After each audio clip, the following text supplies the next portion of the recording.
একটি মেয়ে শ্বশুর শাশুড়িকে মাতা পিতার সমতুল্য হিসাবে সেবা যত্ন করবে কিনা। অনেকে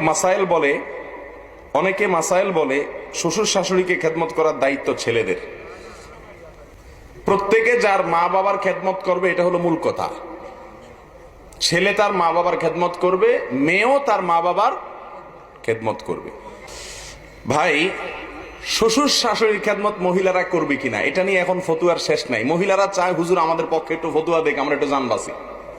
অনেকেরই অপছন্দ হবে, পুরুষদের সবার অপছন্দ হবে, তারপরেও বলতে হবে সত্য কথা আমাকে।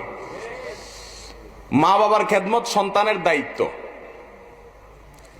ছেলের দায়িত্ব তার মা বাবার খেদমত করা, মেয়ের দায়িত্ব তার নিজের মা বাবার খেদমত করা। তবে এটাও খেয়াল করা উচিত, অনেকে বৌমাদেরকে কাজের বুয়া হিসাবে আনে, কাজের মহিলা হিসাবে আনে। সে কাজের মহিলা না, সে আপনার পুত্রবধূ। তার প্রতি সম্মান দেখানো মুরব্বীদের কি দায়িত্ব। অনেক মুরব্বীরা আছে, তারা জুলুম করে, সকাল থেকে রাত পর্যন্ত গাধার মতো খাটনি করে, নিজের মেয়েটাকে একটা কাজের কথা বলে না, সব বৌমা করে। আছে না নেই? এই দুইটাই জুলুম।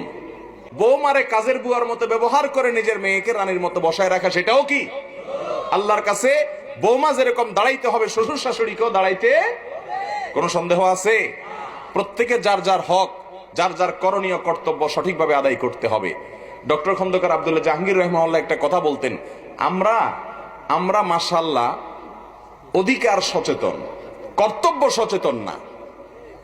একটা হলো অধিকার সচেতন, আরেকটা হলো অধিকার সচেতন মানে হলো আমার কি অধিকার আছে, বৌমা কেন করলো না, এই তো জাহান্নামের চৌরাস্তা পার করে দিব তারে বদদোয়া দিয়া।